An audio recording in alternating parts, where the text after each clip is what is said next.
نماز تراویح دی تلاوت دے اندر سورۃ المؤمنون اور سورۃ النور یہ دو سورتاں مکمل تلاوت کیتیاں گئی ہیں اور سورۃ الفرقان دے پہلے دو رکوع تلاوت کیتے گئے۔ سب تو پہلی سورت سورۃ المؤمنون ہے۔ سورت دے نام تو ظاہر ہے کہ اس سورت دے اندر مؤمنون دیاں صفات اللہ بیان فرما رہے ہیں کہ مومن لوگ کون ہیں۔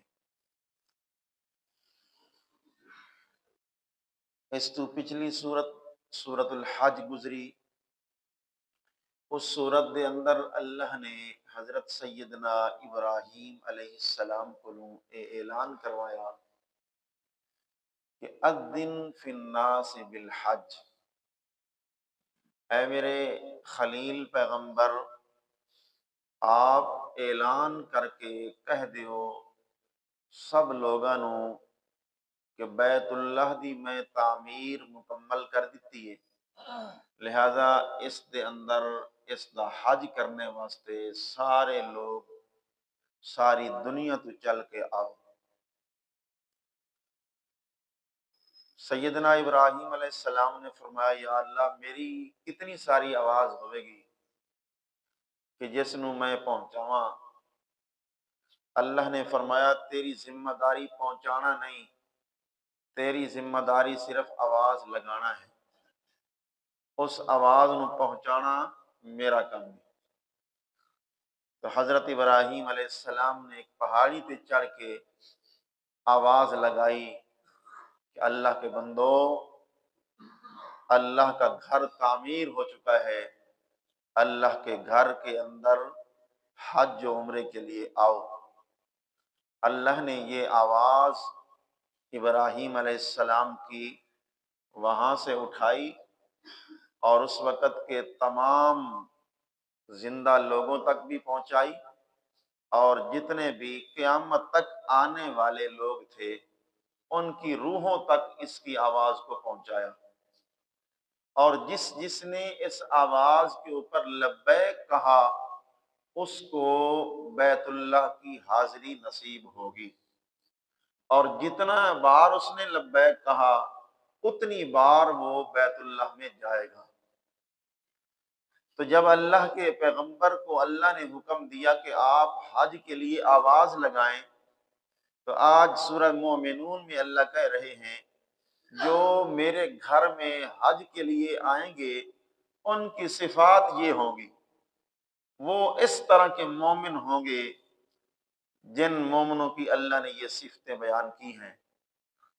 تو ایسی صفتوں والے مومن ہی اللہ کے گھر کا حج اور طواف کر سکیں گے۔ دوسرے نمبر پہ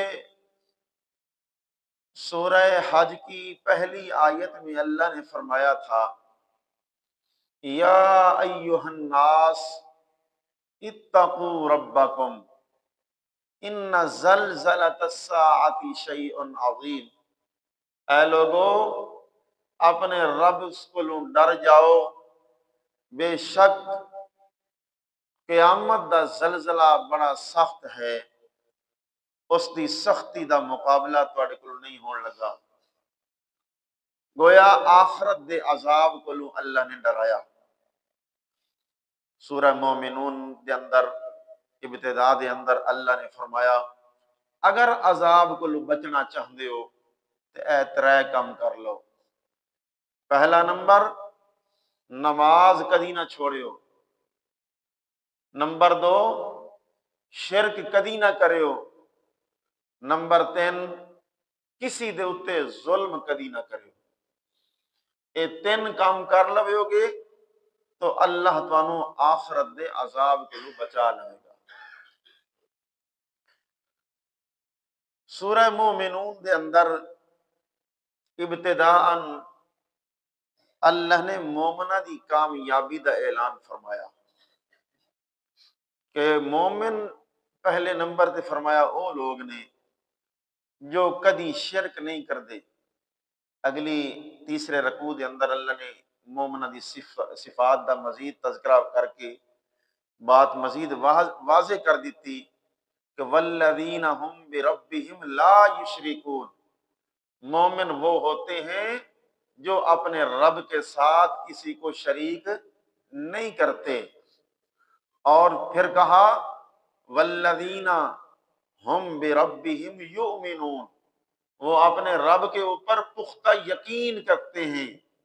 رب کو دیکھا کسی نے نہیں ہے لیکن بغیر دیکھے اس کو مانتے ہیں۔ سورہ بقرہ کی شروع والی آیتوں میں بھی اللہ نے کہا الذین یؤمنون بالغیب، کہ وہ اللہ کو بغیر دیکھے غیب کے اوپر ایمان لاتے ہیں۔ پھر کہا والذین یؤتون ما آتوا وقلوبهم وجلۃ انہم الی ربہم راجعون، وہ اپنے اللہ کے دیے ہوئے مال میں سے خرچ بھی کرتے ہیں اور وہ ہر وقت اللہ سے ڈرتے رہتے ہیں۔ یہاں فرمایا کون مومن کامیاب ہیں، قد افلح المومنون۔ پہلی آیت میں کہا مجھے قسم ہے اپنی عزت جلال کی، مومن کامیاب ہو گئے۔ مومن کون ہیں؟ الذین هم فی صلاتهم خاشعون، جو اپنی نمازوں میں خشوع و خضوع کرتے ہیں، اللہ سے ڈر کر نماز پڑھتے ہیں۔ والذین هم عن اللغو معرضون، تو پہلی دوسری آیت میں کس چیز کا ذکر آ گیا؟ ان امور ثلاثہ میں سے تین چیزوں میں سے پہلی چیز نماز قائم کرنا۔ نماز اگر پڑھتے رہو گے تو اللہ کے عذاب سے بچ جاؤ گے۔ دوسرے نمبر پہ کہا والذین هم عن اللغو معرضون، وہ ایمان والے فضولیات سے، لغویات سے بچتے رہتے ہیں، اور سب سے بڑا فضول اور لغو کام شرک ہے۔ فرمایا وہ شرک سے بچتے ہیں، وہ اس کے قریب نہیں جاتے۔ والذین هم للزکاۃ فاعلون، تیسرے نمبر پہ کہا وہ زکوٰۃ ادا کرنے والے ہیں۔ کیوں؟ جو بندہ زکوٰۃ نہیں دیتا وہ ظلم کر رہا ہے، اپنے اوپر بھی لوگوں کے اوپر بھی، کیونکہ وہ لوگوں کا حق ہے جو وہ مار رہا ہے، اس کے مال میں سے اللہ نے لوگوں کا حق رکھا ہے۔ وفی اموالہم حق للسائل والمحروم، سورۃ الزاریات کے اندر اللہ نے فرمایا کہ ان ایمان والوں کے مالوں میں اللہ نے حق رکھا ہے، ان سوال کرنے والوں اور یتیموں کا، محرومین کا۔ تو ان کے مال میں غیروں کا حق ہے، جب یہ زکوٰۃ نہیں دیتے تو غیر کا حق کھا کے ظلم کر رہے ہیں۔ اس لیے اللہ نے فرمایا نماز قائم کرنا، شرک نہ کرنا، ظلم نہ کرنا، یہ تین کام کرو گے تو اللہ کے عذاب آخرت سے بچ جاؤ گے۔ اس کے بعد اور بھی صفتیں ذکر کی، اپنی شرمگاہوں کی حفاظت کرنے والے ہیں، وہ اپنی امانتوں کو پورا کرنے والے ہیں، عہد معاہدے کو بھی پورا کرتے ہیں اور اپنی نمازوں کی محافظت کرتے ہیں۔ آخر میں نتیجہ نکالا جو بندے جو میرے ایمان والے ان صفتوں کو اپنائیں گے، اولئک هم الوارثون الذین یرثون الفردوس ہم فیہا خالدون، یہ لوگ ہیں جنت الفردوس کے وارث۔ اس کے بعد کہا اپنی توحید کے اوپر تین عقلی دلیلیں دی۔ پہلے نمبر پہ کہا انسان ذرا تو اپنی تخلیق کے اوپر غور کر، تجھے اللہ نے کس چیز سے بنایا ہے؟ تو ایک گندا قطرہ تھا، گندے قطرے ابتداءً پہلے انسان کو مٹی سے بنایا، اس کے بعد ہر انسان کی نسل آگے چلائی اس نطفے سے۔ ابتداءً وہ تیرا نطفہ ہے، وہ ایک گندا قطرہ ہے، اس کے بعد وہ ایک علاقہ میں بدل جاتا ہے، ایک لوتھڑے میں بدل جاتا ہے، پھر اللہ نے کہا وہ مضغہ میں بدل جاتا ہے، وہ ایک بوٹی بن جاتا ہے۔ اس کے بعد کہا جب بوٹی بن گئی پھر اس کے اوپر اللہ نے ہڈیوں کا جال چڑھا دیا، جب جال ہڈیوں کا چڑھا پھر اس کے اوپر گوشت اللہ نے چڑھا دیا، گوشت چڑھانے کے بعد اوپر چمڑا پہنا دیا، بال اگا دیے۔ جب یہ سارا جسم اللہ نے تیار کر دیا اللہ کہتے ہیں ثم انشأناہ خلقا آخر، جب سارا تیرا جسم تیار ہو گیا اس کے بعد نفخ فیہ من روحہ، میں نے اپنی روح میں سے اس کے اندر روح کو پھونکا، اس کے اندر روح جب پھونکی گئی یہ زندہ انسان بن گیا۔ پہلے کیا تھا؟ ایک گندا قطرہ تھا، اب کیا بن گیا؟ ایک خوبصورت ترین انسان بن گیا۔ ایسی شکل و صورت اللہ نے بنائی۔ اللہ کہتے ہیں دنیا کے ساری مخلوق کٹھی ہو جائے، اس انسان کی شکل و صورت، اس کی خوبصورتی کا مقابلہ کوئی مخلوق نہیں کر سکتی۔ پھر اللہ نے سورہ 3 میں اس کی قسمیں اٹھائیں کہ انسان تجھے میں نے بڑا خوبصورت بنایا ہے، مجھے فلاں فلاں چیز کی قسم ہے۔ اب اللہ نے کہا جو اللہ ماں کے پیٹ میں ایک گندے قطرے سے اتنے عظیم انسان کو بنا سکتا ہے، کیا وہ تمہاری پکاروں کے سننے کے لائق نہیں ہے؟ کیا وہ تمہاری مشکلات حل نہیں کر سکتا؟ کیا وہ تمہارے کام نہیں آ سکتا؟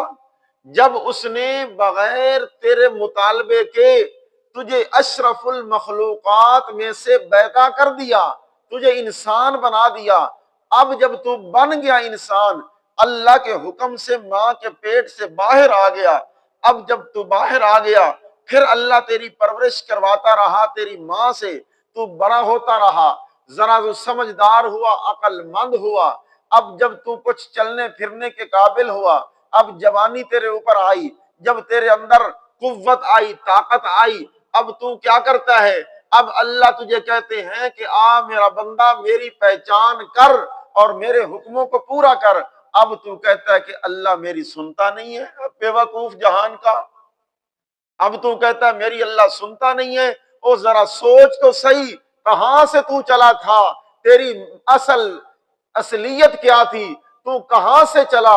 وہاں سے لے کے اللہ نے تیری ساری ضروریات کو پورا کرنا شروع کیا۔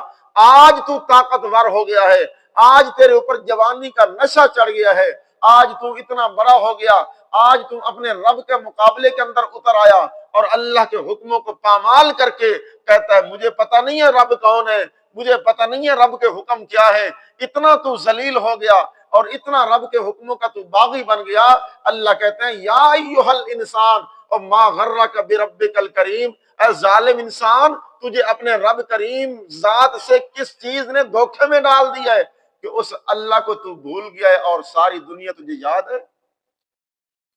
یہ اللہ نے پیغام دیا اس آیت میں، اپنی عقل کے ساتھ سوچ، جس نے تجھے بنایا ہے وہی ذات تیری عبادت تیرے شور پکار کے لائق ہے۔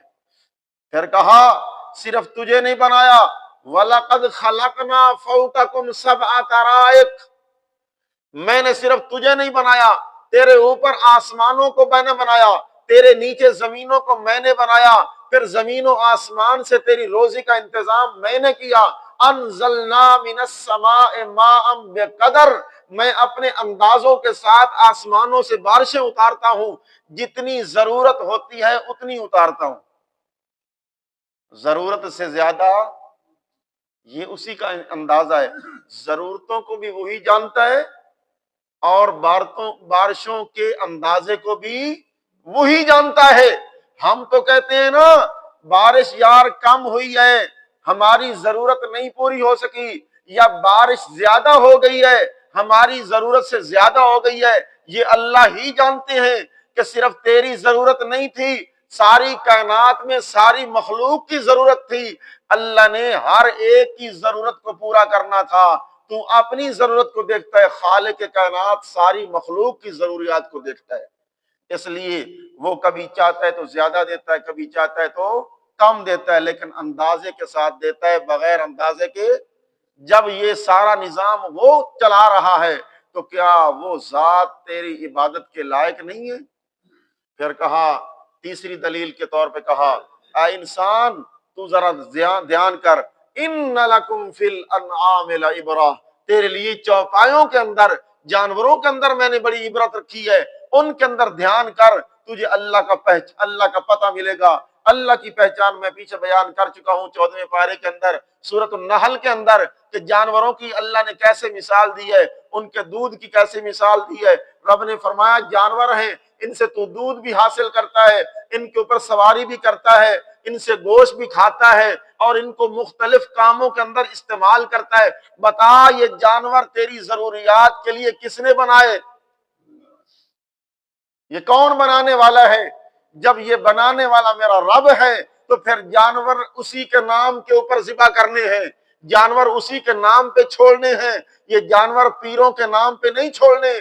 تو آج گائیوں کو چھوڑ دیتا ہے، ریوڑ کے ریوڑ چل رہے ہیں، کہتا ہے یہ پیرن یا گائیاں نے انہوں چھیڑ چھاڑ نہیں کرنی، اے تیرے بے شک فصلیں اجاڑ چھڈن، تیرے پانی پیڑ چھڈن، جو کچھ مرضی آوے انہوں آکھنا کچھ نہیں۔ تو آج گائیاں پیروں کے نام کی دینے لگ گیا۔ اللہ کا بندہ سوچنا تھا کہ یہ گائیاں بنائی کس نے ہیں، یہ پیدا کس نے کی ہیں، یہ گائیاں جس نے بنائی ہیں تو اسی کا نام کی دے۔ وہ یہ نہیں کہتا کہ جانوروں کو کھلا چھوڑ دو اور لوگوں کے کھیتوں میں چھوڑو، لوگوں کے اوپر ظلم کرو اور لوگوں کا کھیت اجاڑ دو، یہ میرا رب اس چیز کا حکم نہیں کرتا۔ وہ تو میں بتا چکا ہوں، وہ ظلم کرنے سے منع کرتا ہے کہ کسی پر ظلم اور زیادتی، جب کسی کے کھیت میں یہ جانور جائیں گے تو اس سے زیادتی ہے کہ نہیں ہے، اس لیے کہا ان کے اوپر زیادتی نہیں کرنی۔ یہ باتیں آگے چلتی جا رہی ہیں۔ اللہ نے پھر آگے 6 نبیوں کا ذکر کیا دلیل نقلی کے طور پہ، اس کے بعد پھر اللہ نے آخرت کے عذابوں سے ڈراوے سنائے اور مومنین کو جنت کی خوشخبریاں سنائیں، اور پھر قیامت والے دن یہ بندہ جب رب کی عدالت میں حاضر ہوگا اس وقت کا حال سنایا۔ اللہ کریم کہتے ہیں جب تو رب کے سامنے آئے گا اور تیرا برا حال ہوگا تو کیا کرے گا؟ حتی اذا جاء احدهم الموت قال رب ارجعون، جب ان کے اوپر موت آتی ہے تو موت کے وقت سے یہ پکارنے لگ جاتے ہیں ارجعون، اللہ مجھے واپس کر دے، میرے پاس عمل تو ہے کوئی نہ، جدھر میں جا رہا ہوں ادھر تو عملوں کی ضرورت ہے، عمل کام آئیں گے، ادھر پیسہ کام نہیں آئے گا، ادھر تجارت کام نہیں آئے گی، میری گاڑی، میرے یہ سارے بینک بیلنس کام نہیں آئیں گے۔ کیوں؟ اس لیے کہ یہ تو ساری چیزیں میں موت کے وقت ہی باقی پیچھے چھوڑ کے آ گیا، میرے پاس تو اللہ اب کچھ نہیں ہے، عمل بھی کوئی نہیں ہے۔ ارجعون، اللہ مجھے واپس لوٹا دے، کیوں؟ لعلی اعمل صالحا، میں واپس جا کر نیک عمل کر کے آؤں گا۔ کون کہہ رہا ہے؟ یہ بندہ کہہ رہا ہے، یہ ظالم بندہ کہہ رہا ہے جس نے اللہ کو دنیا میں پہچانا نہیں ہے، جس نے اللہ تعالیٰ کی بات کو سنا نہیں ہے، اپنے اللہ کی بات کو پس پشت ڈال دیا ہے۔ اب یہ اللہ سے منت کر رہا ہے، سماجت کر رہا ہے، اپنے اللہ سے یہ دعائیاں دے رہا ہے، اللہ ایک بار واپس کر دے، میں نیک عمل کر کے آؤں گا۔ اللہ کہتے ہیں کلا کلا، یہ واپسی والی بات تو ہرگز نہیں ہے، یہ ورکائی پاڑ چھڈ، واپسی والا ورکائی میں پاڑ چھڑیا، واپسی والی گل ہے انہا کلمۃ ہو قائلھا، یہ تو ایک بات تھی جو کہنے والے نے کہہ دی۔ کیا بات تھی؟ کہ یہ موت کے بعد واپسی نہیں ہے۔ وَمِن وَرَائِهِمْ بَرْزَخٌ إِلَى يَوْمِ يُبْعَثُونَ، آج تو قیامت والا دن قائم ہونے والا ہے۔ اس دن کیا ہوگا؟ من ثقلت موازینہ، جس کے اعمال وزنی نکل آئے، اعمال کے اندر جان ہوئی، اعمال کے اندر اخلاص ہوا، تب اعمال کی جان بنتی ہے۔ اعمال کے اندر اللہ کی ذات کے لیے عمل کیا ہوگا تب عمل قیمتی بنے گا، وزنی بنے گا۔ اگر اعمال کو میں نے لوگوں کے دکھلاوے کیے کے لیے کر دیا، وہ میرا عمل تو نظر آئے گا لیکن اس میں وزن نہیں ہوگا۔ عمل تو ہے نا، نماز تو میں پڑھ رہا ہوں لیکن دکھلاوے کے لیے پڑھ رہا ہوں، عمل تو نیک بن رہا ہے لیکن دکھلاوا آ گیا، اس لیے عمل کا وزن جاتا رہا، ختم۔ اس کا ایک مکھی کے پر کے برابر بھی وزن نہیں ہے۔ اور قیامت والے دن حساب اعمال کے وزن پہ ہونا ہے، اعمال کی گنتی پہ حساب نہیں ہونا۔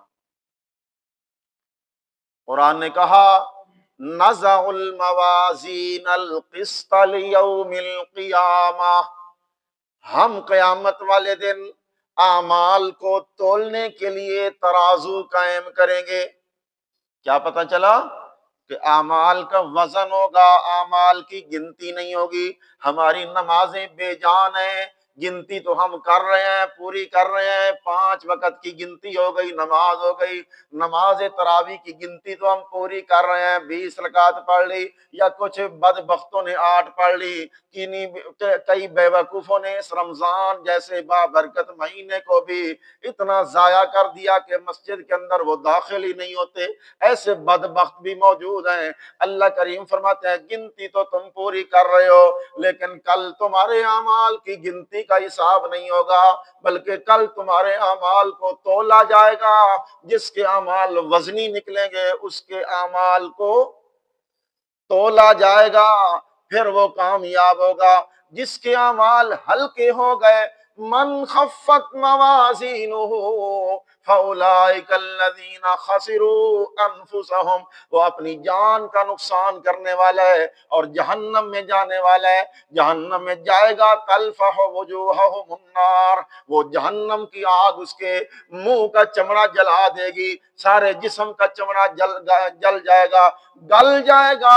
بدلناہم بجلود غیرہا، اللہ کہتے ہیں بدلناہم جلودا غیرہا، ہم اس کے چمڑے کو بدلتے رہیں گے، عذاب ہوتا رہے گا۔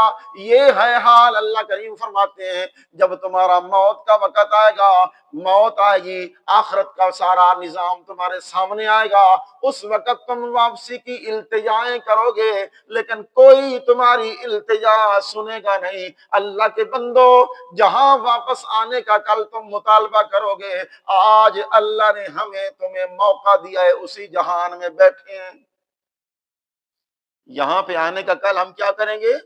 اللہ سے مطالبہ کریں گے، کوئی واپس نہیں آنے دے گا، لیکن آج ہم وہیں پہ بیٹھے ہیں۔ آج ہم اس وقت کو غنیمت سمجھیں، آج تھوڑے وقت کے لیے آج آپ لوگ بیٹھ گئے ہیں، قرآن کی بات سننے کے لیے بیٹھ گئے ہیں۔ اللہ کریم انشاءاللہ پختہ امید ہے اسی قرآن کی بدولت اس وقت کو ہمارا قیمتی بنائیں گے، اس وقت کو اللہ کریم ہمارے لیے نجات کا ذریعہ بنائیں گے، اس لیے کہ ہماری اور کوئی غرض نہیں ہے، صرف اس لیے بیٹھے ہیں اللہ تیرا قرآن ہے، تیرے نبی کا فرمان ہے، اللہ تیرا اپنا اعلان ہے، جو میرے قرآن اور میرے نبی کے فرمان سے وفا کرے گا قیامت والا دن یہ قرآن اس کی سفارش کے لیے آئے گا۔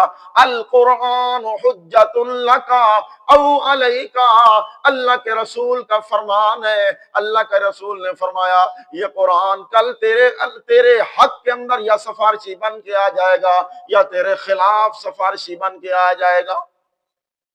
آج ہم اگر اس سے وفا کر رہے ہیں تو امید ہے اللہ کہ کل یہ کیا کرے گا، اس قرآن کی سفارش ہمارے حق میں قبول کرے گا۔ اگلی سورت سورت النور ہے۔ اللہ نے فرمایا اے لوگو ایمان کی ان صفتوں کو اپناؤ، یعنی نماز قائم کرو، اللہ سے ڈر کے، اللہ کا خشوع دل میں رکھ کے، ڈر رکھ کے نماز پڑھو، کسی کے اوپر ظلم و زیادتی نہ کرنا اور شرک نہ کرنا، یہ 3 کام کرو، پھر عذاب سے بچ جاؤ گے، اللہ کی توحید کے ترانے گانے والے بن جاؤ گے۔ سورہ نور میں اللہ نے فرمایا دیکھنا جب تم اللہ کی توحید کو بیان کرنے لگو گے لوگ تمہیں طرح طرح کی تکلیفیں پہنچائیں گے، حتیٰ کہ وہ تمہیں بدنام کرنے کی بھی کوشش کریں گے۔ کیا کریں گے؟ جاگو ذرا، تمہیں بدنام کریں گے، جس طرح میرے پیارے محبوب حضرت محمد رسول اللہ صلی اللہ علیہ وسلم کو منافقین نے معاشرے میں بدنام کرنے کی کوشش کی۔ آپ کی ازواج مطہرات میں سے سیدہ کائنات عائشہ صدیقہ رضی اللہ تعالی عنہ میری اور تمہاری ماں کے اوپر انہوں نے ایسی ظالمانہ تہمت لگا دی، ایسی تہمت لگا دی، اس لیے مقصد یہ تھا کہ آپ کے گھر پہ جب تہمت لگائیں گے آپ بدنام ہو جائیں گے، جب بدنام ہو جائیں گے تو لوگوں کا اعتبار آپ سے اٹھ جائے گا، آپ کی بات کوئی نہیں سنے گا، آپ کی بات کوئی نہیں مانے گا، اس لیے آپ کی عزت پہ ظالموں نے حملہ کرنا شروع کر دیا۔ اس لیے اللہ فرماتے ہیں اے توحید کے دائیوں اور توحید کا سبق لوگوں کو پڑھانے والوں، توحید کا سبق لوگوں کے تک پہنچانے والوں، خیال کرنا یہ اتنا مشکل کٹھن مرحلہ ہے۔ اللہ کی توحید والا جو بھی اس کو بیان کرتا ہے اللہ کی طرف سے بھی اس کے اوپر مصیبتیں آ جاتی ہیں اور لوگوں کی طرف سے بھی اس کو ستایا جاتا ہے، لوگ اس کو چھوڑتے نہیں ہیں، حتیٰ کہ لوگ اس کی عزت کو بھی اچھالتے ہیں۔ ہم کیا چیز ہیں؟ جب کائنات کے سردار کو لوگوں نے نہیں چھوڑا ہماری کیا حیثیت ہے؟ امی عائشہ کے اوپر انہوں نے تہمت لگائی، اللہ کریم نے تہمت کو دور کرنے کے لیے اس سورت کو نازل کیا۔ 2 رکوع اللہ کریم نے حضرت سیدہ عائشہ صدیقہ رضی اللہ تعالی عنہا کی تعریف کے اندر، ان کی شان کے اندر، ان کی برات کے اندر، ان کی صفائی دینے کے اندر اللہ نے 2 رکوع نازل کر دیے۔ کون کائنات کی ایسی عورت ہے جس کے لیے قرآن کے پورے 2 رکوع نازل ہو جائیں؟ یہ قرآن کی تلاوت ہو رہی ہے، قرآن کی قاری تلاوت کر رہے ہیں، حافظ اس کو پڑھ رہے ہیں، ترجمہ پڑھنے والے پڑھ رہے ہیں، علماء اس کو پڑھ رہے ہیں۔ جو پڑھنے والا پڑھ رہا ہے ہر ایک آیت کے ہر حرف کے بدلے میں امی عائشہ کو نیکیاں مل رہی ہیں، امی عائشہ کی برات کا اعلان ہو رہا ہے۔ اللہ اکبر۔ حضرت امی عائشہ صدیقہ کائنات رضی اللہ تعالی عنہا جو ساری ازواج مطہرات کی سردار ہیں، جب تک حضرت خدیجہ الکبریٰ زندہ تھی اس وقت تک وہ سردار تھی، جب وہ دنیا سے چلی گئیں پھر عائشہ کی سرداری آ گئی۔ اس لیے اللہ کے رسول صلی اللہ علیہ وسلم نے اپنی بیویوں کے درمیان تقسیم کاری کر رکھی تھی، وقت کو تقسیم کر رکھا تھا، راتوں کو تقسیم کر رکھا تھا، کسی پہ ظلم زیادتی نہیں کرتے تھے کہ ایک کے پاس زیادہ وقت ٹھہروں تو دوسری کے پاس کم وقت کروں، نہ ہر روز آپ کی باری ہوتی تھی، ایک رات ایک کے پاس، دوسری رات دوسری کے پاس، تیسری رات تیسری کے پاس، اور آپ کا معمول یہ تھا ہر روز عصر کی نماز کے بعد آپ تھوڑا تھوڑا وقت ساری بیویوں کے گھروں کے اندر چکر لگا کے آتے تھے، سب کی خیریت معلوم کر کے آتے تھے۔ اللہ کے رسول کا یہ معمول تھا۔ پھر ایک دن کہنے لگے یا اللہ اللہم ھذا قسمی، اللہ یہ میری تقسیم ہے، میں جتنی طاقت رکھتا ہوں میں اپنی وسعت اور اپنی طاقت کے مطابق میں نے اپنی بیویوں کے درمیان یہ انصاف کر رکھا ہے، میں نے تقسیم وقت کر رکھا ہے اللہ، لیکن میں مجبور ہوں کہ میرا دل پھر بھی عائشہ کی طرف لٹکا رہتا ہے۔ دل کدھر؟ عائشہ کی طرف لٹکا رہتا ہے۔ اللہ اس دل کے اوپر میرا قبضہ، دل پہ قبضے کس کے ہیں؟ بولو، دل کے اوپر قبضے میرے اللہ کے ہیں۔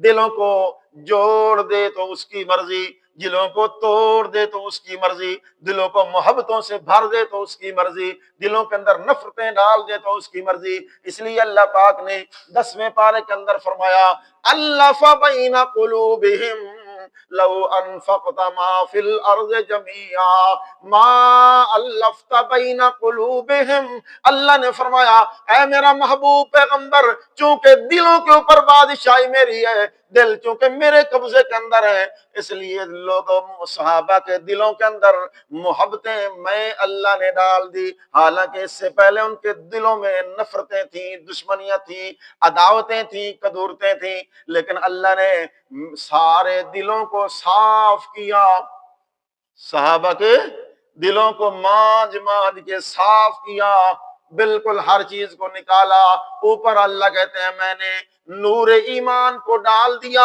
جب نور ایمان آیا اس نور ایمان کی بدولت ان کے دل آپس میں جڑ گئے، حضرت محمد رسول اللہ صلی اللہ علیہ وسلم اس لیے کہتے ہیں اللہ دل کے اوپر چونکہ بادشاہی یہ تیری ہے میری نہیں ہے، اس لیے میرا دل عائشہ کی طرف لٹکا رہتا ہے تو میری پکڑ نہ کرنا۔ کیا پتہ چلا؟ دلوں کے اوپر پیغمبر سردار پیغمبر کو بھی اختیار ہے، تو اختیاروں کا مالک کون ہے؟ جاگ رہے ہو؟ 10 منٹ صرف تھوڑے لینے نو قیمتی۔ عائشہ صدیقہ کے اوپر تہمت لگ گئی، ایک غزوے سے واپس آ رہے تھے، رستے میں پڑاؤ کیا، صبح کی سحری کا وقت تھا، آپ نے اعلان کروا دیا کہ چلیں نکلو، رات گزر گئی ہے اب اگلا سفر شروع کرو۔ اس دوران صحابہ سوئے ہوئے تھے، اٹھے سارے، جلدی جلدی تیاری کی، سواریوں کو تیار کیا، چلنے لگے۔ حضرت امی عائشہ بھی اٹھی، قضائے حاجت کے لیے ذرا دور نکل گئیں تاکہ میں اپنی تقاضا کو پورا کر کے آؤں۔ اس دوران واپسی یعنی ادھر گئی، پھر آپ کے گلے میں ہار تھا، وہ ہار ٹوٹا، وہیں پہ کہیں گر گیا، تلاش کرتی رہی ملا نہیں، اس لیے دیر ہو گئی۔ جب واپس آئی تو لشکر سارا روانہ ہو چکا تھا، اکیلا آپ کا اونٹ صرف ادھر بیٹھا ہے، باقی سب جا چکے ہیں۔ امی عائشہ پریشان ہو گئی، پھر وہیں پہ بیٹھ گئی، چونکہ آپ کا معمول یہ تھا کہ لشکر کے آخر میں پیچھے ایک آدمی کو چھوڑتے تھے کہ ہم جب رخصت ہو جائیں تو بعد میں آنا، تاکہ رستے میں کوئی ہماری لشکر کی کوئی چیز گر جائے تو اس کو اٹھا کے لے آنا۔ وہ پیچھے والا بندہ آیا، دیکھا امی عائشہ کا اونٹ ہے، آپ بھی موجود ہیں، اس نے پردے کے آکام اترنے سے پہلے عائشہ کو دیکھا ہوا تھا، پہچان لیا یہ تو امی عائشہ ہے۔ وہاں پہ آپ ذرا پیچھے ہٹ کے کھڑے ہو گئے، امی جان کو حکم دیا آپ سوار ہو جائیں اونٹنی کے اوپر، سواری کے اوپر سوار ہو گئی، چلا لیا۔ حضرت عائشہ کا اونٹ آگے آگے، اس صحابی کا اونٹ پیچھے پیچھے، چلتے گئے، بعد میں جا کے لشکر کے ساتھ مل گئے۔ اس دوران مدینہ کا وہ ابی ابن عبداللہ ابن ابی بن سلول، یہ منافق تھا، بہت بڑا دشمن رسول تھا، دشمنان صحابہ تھا، اوپر سے کلمہ پڑا ہوا تھا، منافق تھا۔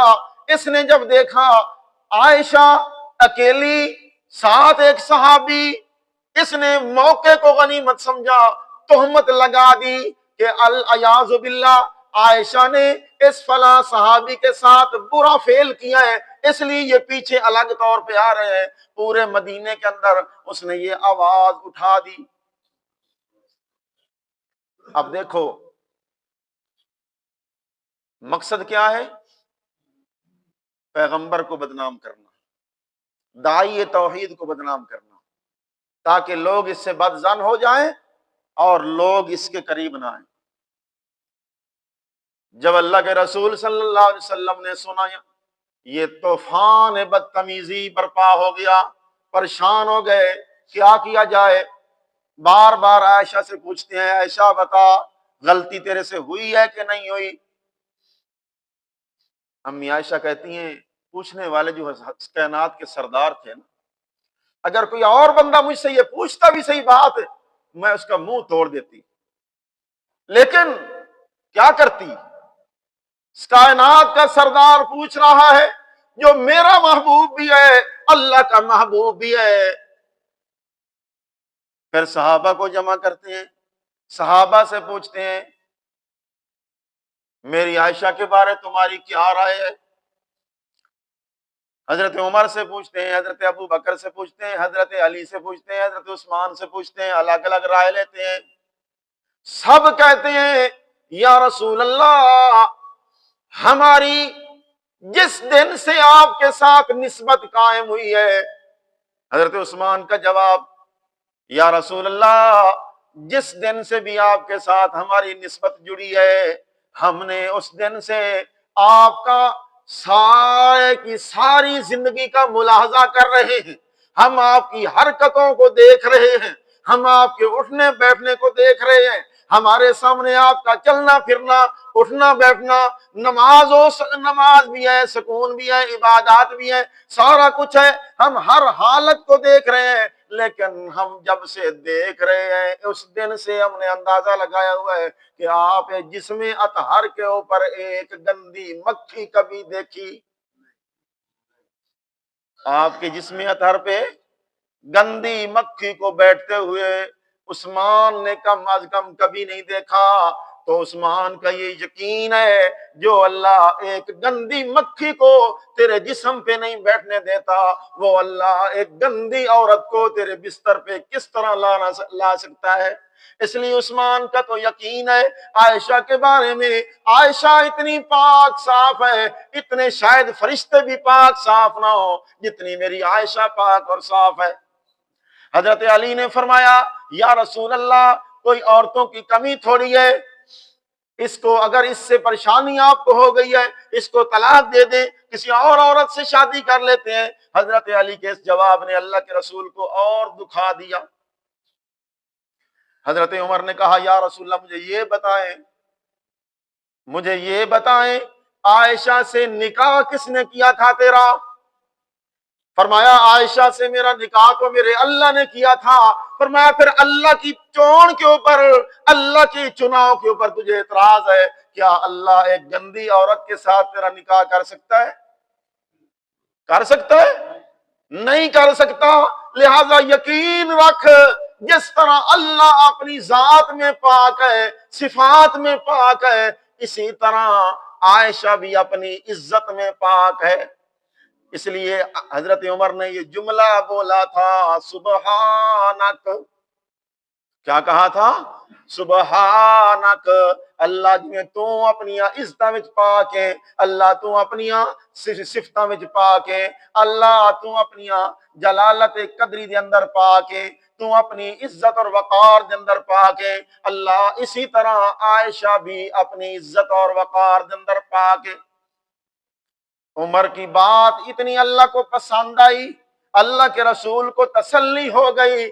40 دن گزر گئے، عائشہ کو بھیج دیا اس کے ماں باپ کے گھر کے اندر۔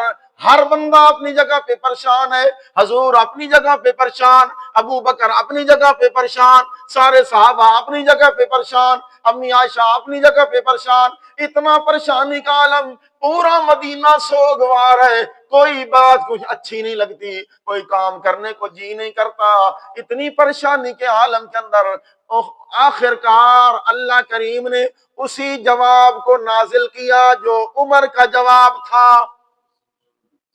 جو عمر کا جواب تھا اسی کو قرآن میں اللہ نے بدل دیا۔ قرآن بنا کے اللہ نے 2 رکوع نازل کر دیے۔ عائشہ کی برات کے لیے اللہ نے کہا سبحانک ھذا بہتان عظیم، اے میری عائشہ سبحانک، جی اللہ پاک ہے، تیرا رب پاک ہے، یار تم ہی پا کے تے اے بہتان ہی بہت وڈا بہت عظیم بہتان ہے تے جنہ بہتان لایا ہے اللہ کریم کہندے نے وَلَهُمْ عَذَابٌ عَلِيمٌ فِي الدُّنْيَا وَالْآخِرَةِ انہاں واسطے میں عذاب علیم دردناک عذاب تیار کر کے رکھا ہے، دنیا دے اندر بھی دیواں گا آخرت دے اندر بھی دیواں گا۔ جو اس دے اندر شریک ہوندا گیا اللہ نے ہر قسم دے بندے نو اس دے اندر جنہاں نے شرکت کیتی سی انہاں نو ڈانٹ دیتا، انہاں نو تنبیہ کر دیتی۔ اگر کوئی مسلمان شریک ہو گیا اس بہت بڑی تہمت دے اندر اس مسلمان کو بھی اللہ نے ڈانٹیا، آکھیا لولا اذ سمعتموہ ظن المؤمنون والمؤمنات بانفسہم خیرا،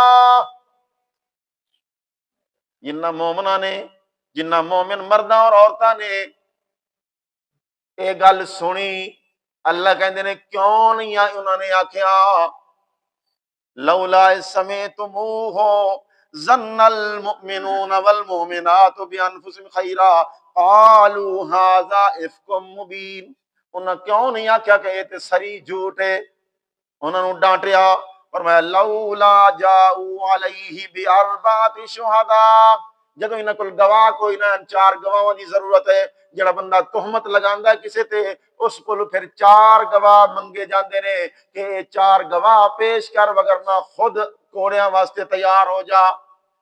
اللہ فرمایا جدوں اس بے ایمان کول گواہ بھی کوئی نہیں، اس عبداللہ ابن ابی کول ایک کلا بندہ اس نے ایک گل اڑا چھڈی ہے تے کول گواہ بھی کوئی نہیں، اللہ کہندے نے اولئک عند اللہ هم الکاذبون، اے تے اللہ دے نزدیک پکے جھوٹے نے۔ تساں کیوں نہیں آکھیا کہ یہ جھوٹے لوگ نے، اے جھوٹ ہے، اساں اس گل نو نہیں مندے؟ اے ایمان والیو کیوں اس گل دے اندر شریک ہو گئے ہو؟ سن لو لولا فضل اللہ علیکم ورحمتہ فی الدنیا والآخرہ، یہ اللہ دے فضل اور دی رحمت تواڈے تے نہ ہوندی دنیا اور آخرت دے اندر لمسکم فیما افضتم فیہ عذاب عظیم، تانوں بہت بڑا عذاب پہنچ چکیا ہوندا۔ بہرحال اس سارے واقعے نو ذکر کیتا اور اللہ نے اعلان برات کر دیتا اور فرمایا میرا پاک پیغمبر چونکہ تم میری گل پیا کرنا ہے، لوگاں نو در در تو ہٹا کے اللہ دی توحید دا پجاری پیا بنانا ہے، اللہ دی توحید دا سبق پیا یاد کروانا ہے، اس واسطے تیرے تے حملے ہون گے، اے لوگ تیرے دی عزت تے حملے پہ کر دینی، پکا ہو جائیں میرا پیغمبر، استقامت اختیار کریں، کدی ڈٹ جائیں، ڈٹ کے مقابلہ کریں، لڑ کھڑا نہ جائیں، انہاں دیاں گلاں سن کے کہ نہیں اپنے مشن تو ہٹ نہ جائیں، میں اللہ نے تینوں پکا کرن واسطے تینوں اس دین دے مضبوط کرن واسطے ساریاں تیرے تے تکلیفاں بھیجیاں نے، لیکن تیرے درجیاں نو بلند کرنے واسطے بھیجیاں نے۔ اس واسطے فرمایا اس واقعہ نو کوئی اپنے واسطے معمولی نہ سمجھو، اے واقعہ اللہ کہندے نے تواڈے واسطے لا تحسبوہ شر لکم بل ہوا خیر لکم، اے تواڈے واسطے برا بن کے نہیں آیا بلکہ تواڈے واسطے بہت بہتری لے کے آیا ہے، بہت عظیم تانوں ثواب دینے واسطے آیا ہے، بڑے تواڈے درجے بلند کرنے واسطے واقعہ پیش آ گیا۔ اللہ نے فرمایا جڑا بندہ دین تے پکا ہو جاندا ہے، استقامت اختیار کردا ہے، اللہ دی طرفوں دے تے نصرت اور غیب تو مدد آ جاندی ہے۔ پھر اللہ نے تقریباً 13 حکم سنائے اس سورت دے اندر، چونکہ مدینے والی سورت میں دسیا سی مدنی صورتاں دے اندر احکام ہوندے نے تے مکی صورتاں دے اندر عقائد دی اصلاح ہوندی ہے، مدینہ والی صورت ہے اس واسطے اللہ نے 13 حکم سنائے۔ پہلے ابتداءً 4 حکم سنائے، فرمایا اے بندو زانی مرد ہوئے یا زانیہ عورت ہوئے انہوں اعلانیہ طور تے کوڑے لگائے جان، 100 کوڑا ماریا جائے۔ جڑا شادی شدہ نہ ہوئے تے جڑا شادی شدہ ہو کے زنا کرے چاہے مرد ہوئے یا عورت ہوئے اس نو ادھا زمین وچ پور کے اتو وٹے مار مار کے انہوں ختم کر دیو، رجم کر دیو اس نو۔ دوسرا قانون بیان کیتا الزانیۃ والزانی الزانی لا ینکح الا زانیۃ او مشرکہ، زانی چونکہ پلیت ہے، اس واسطے اس پلیت دا نکاح پلیت عورت نال کرنا جے، پلیت دا نکاح پلیت نال کریو، پاک دے نال نہ کریو۔ اسی طرح عورت اگر زانیہ پلیت ہے تو اس دا نکاح بھی پلیت مرد زانی دے نال کریو، پاک دامن مرد دے نال نہ کریو۔ یہ دوسرا قانون بیان کیتا۔ تیسرا قانون بیان کیتا، جنہ بندیاں نے کسی پاک دامن عورت دے اتے تہمت لا چھڈی، پھر انہاں دے اتے ذمہ داری ہے کہ وہ 4 گواہ پیش کرن، اور گواہ بھی ملے دے نہ ہون، کرائے دے گواہ نہ ہون، بلکہ عینی شاہد ہون، موقع دے گواہ ہون، جنہاں نے اس کام نو اپنی اکھاں نال ویکھیا ہوئے گا۔ 4 گواہ پیش کیتے جان۔ چوتھا قانون بیان فرمایا، جنہ بندیاں نے، جنہ خاونداں نے اپنی بیویاں تے تہمتاں لا دتیاں کہ تو فلانے نال بھیڑی ہے، اپنی عورت تے انہوں نے تہمت لگا دیتی تے تہمت لائی تے لیکن انہاں کول گواہ موجود، ہن کی کیتا جائے؟ اللہ کہندے نے لعان کر، اپنے اتے لانتاں بھیج، 5 قسماں کھانیاں تو ہن۔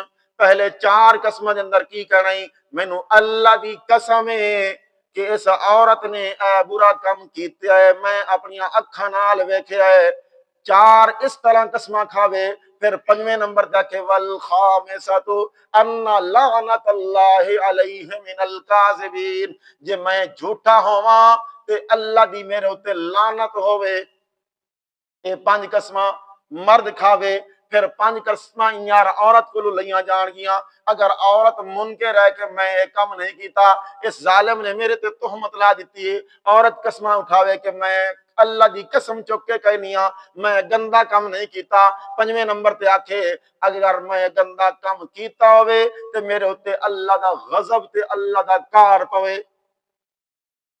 یہ 4 قانون بیان کیتے۔ پھر اگاں تہمت لانے والے تے 2 رکوعاں اندر زجرہ کیتیاں، آکھیا الخبیثات للخبیثین، پلیت مرد پلیت عورتاں واسطے، پلیت عورتاں پلیت مرداں واسطے، پاک مرد پاک عورتاں واسطے، تے پاک عورتاں پاک مرداں واسطے۔ پھر فرمایا یا ایھا الذین آمنوا لا تدخلوا بیوتا غیر بیوتکم، اپنے گھراں تو علاوہ کسی ہور دے گھر دے اندر جانا ہوئے تو بغیر دستک اور بغیر اطلاع دے اندر نہیں جانا۔ کی کرنے آسی پرایا گھر ایویں سدھے اندر ٹر جانے ہاں۔ اللہ کریم نے فرمایا سختی نال فرمایا جدوں تک دستک نہیں دینی، اندروں کوئی سوال جواب نہیں آنا، اتنے تک تانوں اندر جانے دی اجازت۔ اگر تانوں اندروں جواب آیا ہے ان لم تجدوا فیہا احدا فلا تدخلوا، گھر وچ کوئی نہیں، مرد کوئی نہیں تے اندر داخل نہ پے ہوئے ہو، واپس ٹر جاوے ہو۔ اگر گھروں اندروں آواز آوے ان قیل لکم ارجعوا فرجعوا، اگر گھر والے آکھن واپس ٹر جا، گھر بندہ کوئی نہیں پھر آویں، جدو بندہ آ جائے گا تو اللہ کہندے نے واپس ٹر جایا کرو، پھر موقع پا کے اندر داخل نہ ہو جایا کرو۔ پھر تیسرے نمبر تے فرمایا جڑے ایسے گھر نے جنہاں دے اندر رہائش کوئی نہیں لیکن انہاں گھر دے اندر عام آنا جانا جویں اللہ دا گھر ہے، مسجد ہے، دارا ہے، جڑے عام لوگاں دے آن جان واسطے بنائے گئے نے، فرمایا اتھے جانے واسطے اجازت لینے دی لوڑ۔ پھر فرمایا قل للمؤمنین یغضوا من ابصارہم، اے ایمان والو جدوں تسی باہر جان لگو اپنی نظراں تے پہرا دیو، نظراں نو جھکا کے رکھیو، نظراں نو غیر محرم عورت دے اوتے نظر نہ کریو، انہاں دی زیب و زینت نو نہ دیکھیو، انہاں دے جسم دے اندازے نہ لگاندے رہیو، اپنی نظراں جھکا کے گزریو۔ تیسرے نمبر تے فرمایا قل للمؤمنات یغضضن من ابصارہن، او کائنات دیاں مومن عورتوں اول تے تسی کرنا فی بیوتکن، اپنے گھراں دے اندر بیٹھے رہنا ہے، گھروں باہر قدم نہیں رکھنا، لیکن جے کسی مجبوری دے نال تانوں باہر جانا بھی پہ جائے کی کرنا ہے؟ اپنے اتے بڑی چادر لے لینی ہے، بڑی چادر دے نال اپنے آپ نو لپیٹ لینا ہے، تو پھر کی کرنا ہے؟ باہر جا کے اپنی نظراں دی تساں بھی حفاظت کرنی ہے، اپنی نظراں دے نال مرداں نو نہیں ویکھنا، پھر دوسرے نمبر تے فرمایا اپنے کپڑیاں تے اپنے زیورات دی حفاظت کرنی ہے، انہاں نو چھپا کے رکھنا ہے، مرد دے سامنے ظاہر نہیں کرنا۔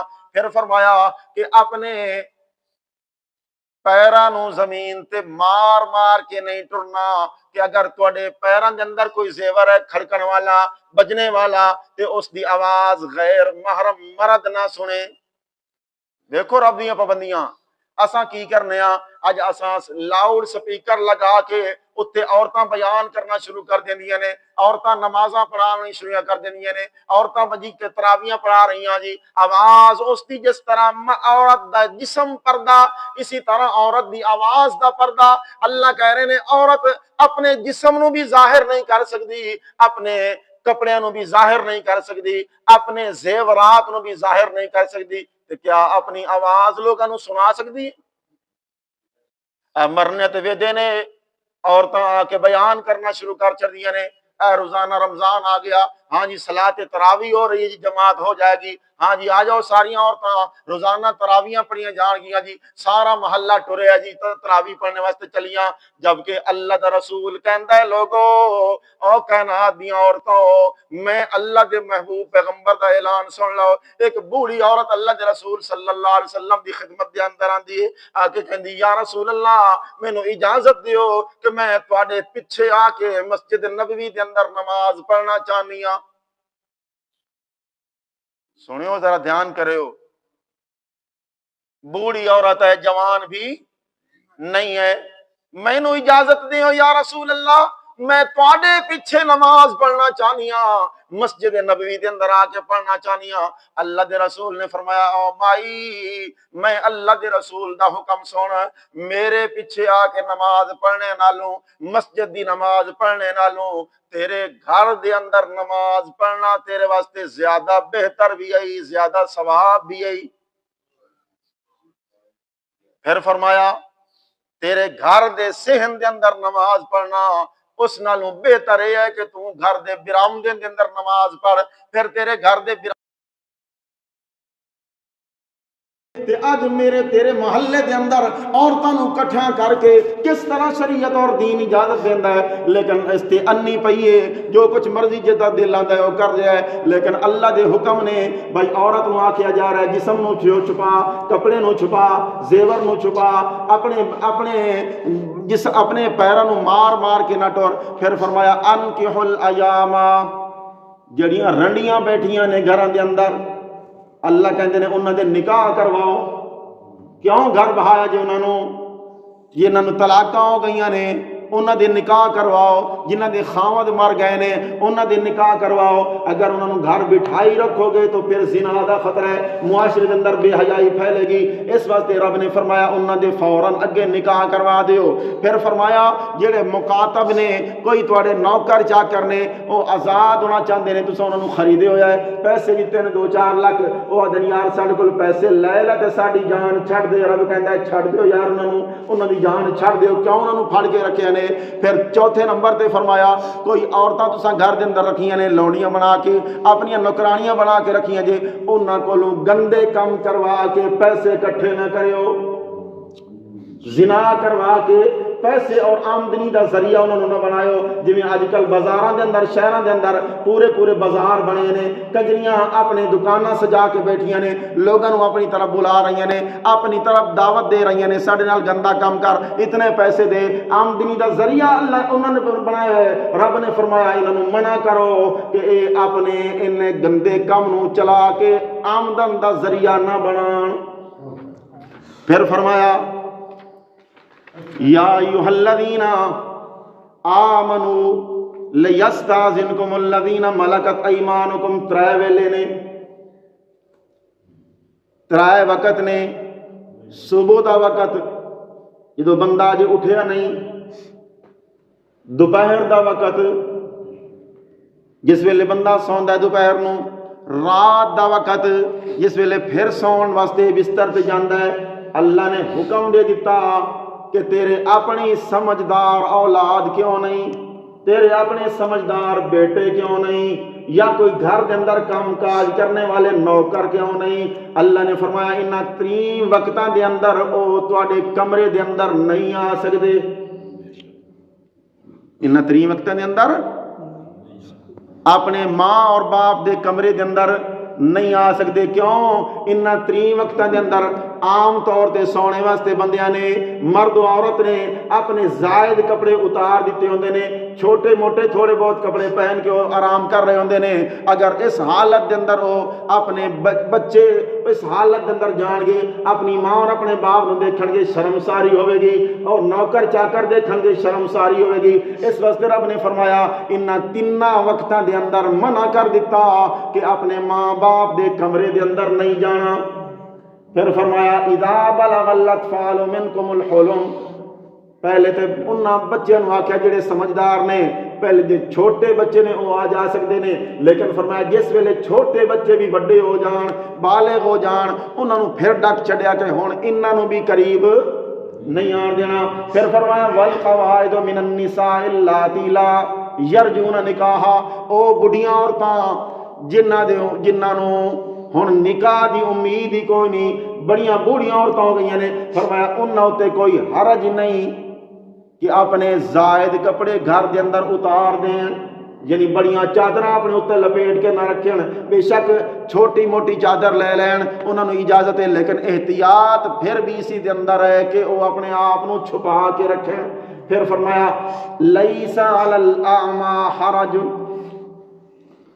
پھر عام طور تے گھراں دے اندر ہر گھر تو منع کیتا کہ کسی دے گھر دے اندر بغیر اجازت تو نہیں جانا, لیکن کچھ گھر نے ایسے جنہاں دے اندر عام طور تے بندے نوں جانا پیندا ہے. مثلاً اپنے باپ دا گھر ہے, اپنی ماں دا گھر ہے, اپنے بھائی دا گھر ہے, اپنی بہن دا گھر ہے, اپنے چچا دا گھر ہے, اپنی پھوپھی دا گھر ہے, اپنے ماموں دا گھر ہے, اپنی خالہ دا گھر ہے, اپنے نوکراں دا گھر ہے, اور اپنے دوستاں دا گھر ہے. یہ 10 گھر اللہ نے ذکر فرمایا ہے. انہاں دے اندر فرمایا تسی عام طور تے جا سکتے ہو, لیکن پھر بھی جاؤ تے سلام کر کے اجازت لے کے پھر اکلیاں بہ کے روٹی کھاؤ یا سارے کٹھے ہو کے کھاؤ, اس کے اندر کوئی حرج نہیں. یہ سارے اللہ نے قوانین اس صورت کے اندر بیان فرمائے, اور اللہ کریم نے فرمایا انہاں تے عمل تاں ہو سکے گا جدوں پہلے ترائے کام کرو گے, نماز دی پابندی کرو گے, ظلم نہیں کرو گے, شرک نہیں کرو گے, اللہ نو حاضر ناظر کر کے اپنے آپ نو رب دے سپرد کر دو گے, تو انشاءاللہ اللہ تواڈیاں ساریاں عزتاں دیاں حفاظتاں کرے گا. اللہ عمل دی توفیق.